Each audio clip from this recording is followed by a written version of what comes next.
This video is sponsored by Insta360. So this tiny camera has basically one great trick that makes it the most versatile camera that I've ever used. So there's been action cameras and 360 cameras for a while now. I've tried some on and off for a few years, but Insta360 asked to sponsor a look at their latest, highest quality, most fully featured version yet. This is the X3, and I'm really glad I did. So here's how it works. This camera body has two 1/2-inch high-resolution sensors back to back. So they're each recording a super wide angle video that stretches way back, actually a little beyond 180 degrees. And so since each camera goes a bit beyond 180, there's a little overlap at the seams. And then the camera does the work to stitch the two feeds together into one. And then even better, since it knows where the mounting point is, it knows where a selfie stick would be, and it can stitch that out of the video. And then of course it knows its own exact dimensions, so it can also stitch itself out of the shot. So essentially it creates this invisible ball of 360-degree video capturing goodness, which is pretty sick. But honestly, the how it works isn't nearly as interesting as what it actually enables you to do. So check this out. You pair it up to your phone, right? You can see what the camera's pointed at, which is me. And then when I start moving it, it stays pointed at me. So they named this flow state stabilization. Basically, it's using AI to find a horizon and keep that level and locking on a target somewhere in that sphere of video. And now you're really getting an idea of the power of this camera. This isn't something you get just to shoot spherical video. Really, this is a sphere of video where you can choose any piece of that sphere to point at and use. And that's what makes this the most versatile camera I've ever seen. So this X3 is the latest version here to shoot this way. It has a new 1/2-inch sensor, like I said. It can shoot 5.7K 360 video with HDR or 8K time lapses if you want. It has a new 2.3-inch touchscreen with tempered glass, and the whole thing is waterproofed up to 33 feet with an IPX8 rating with an 1800 milliamp hour removable battery inside. And so then the whole Insta360 advantage, their whole thing is the ability to take advantage of the fact that it's always shooting this whole sphere of video all the time. So if you can picture it, you're just holding a ball of 360-degree video and you can put it wherever you want. So that opens up a massive world of possibilities. So let me show you some of the things you can do, ranging from the simplest to the craziest and most impressive. So the simple one is called Me Mode. You've probably seen this one before. You can hold out the camera on a selfie stick and it tracks you and focuses on you automatically. This is already kind of wild that it looks like there's just a camera floating out in front of you. It can kind of look like a pseudo drone shot if you move it around over your head enough. But it's basically just stitching out the selfie stick and it can export a regular looking widescreen video from a crazy perspective. So then, okay, there's what I like to call GTA mode, which is basically using the extended selfie stick mounted to a vehicle so that it's basically floating off the back. And thanks to tracking, it has this sick, like, first-person view of an actual car driving down an actual street. You might have seen some of these shots on Instagram, at least I know I have. I really like, though, this next one, which is called first person mode.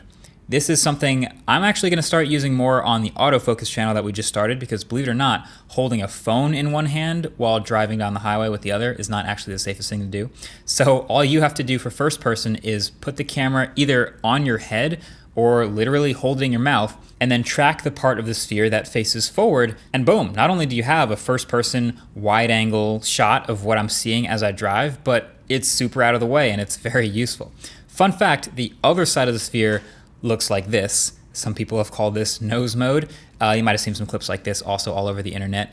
But probably the craziest thing I've seen in this software is something called bullet time. This is just literally swinging this camera around your head on a string. So Insta360 actually makes a cord just for this feature. It's got a 1/4-20 screw at the end.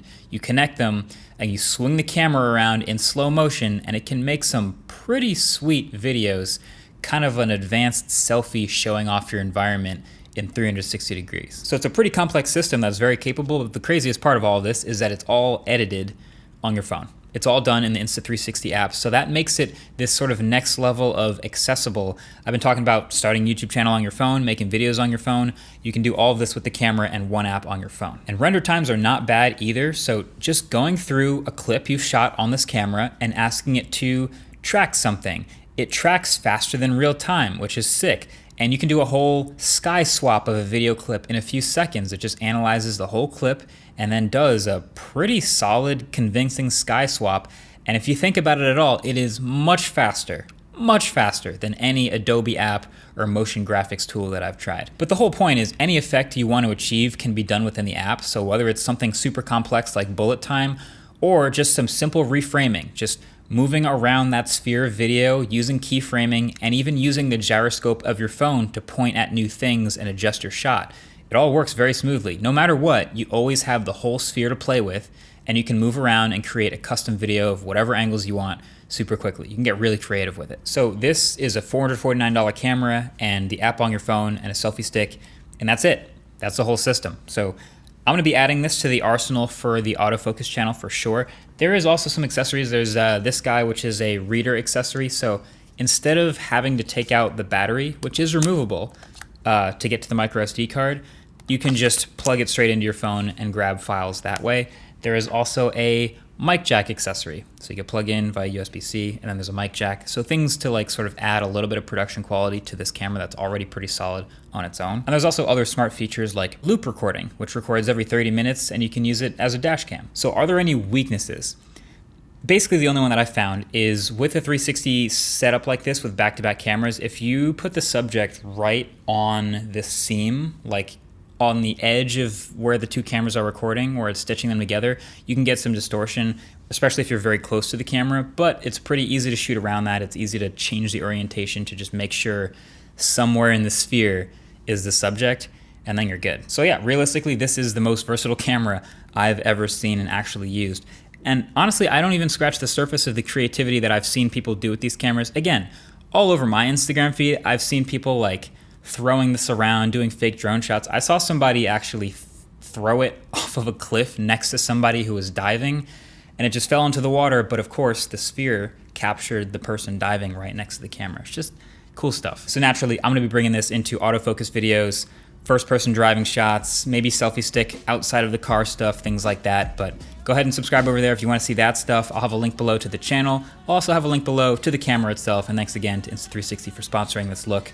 But that's pretty much been it. Thanks for watching, and I'll catch you guys in the next one. Peace.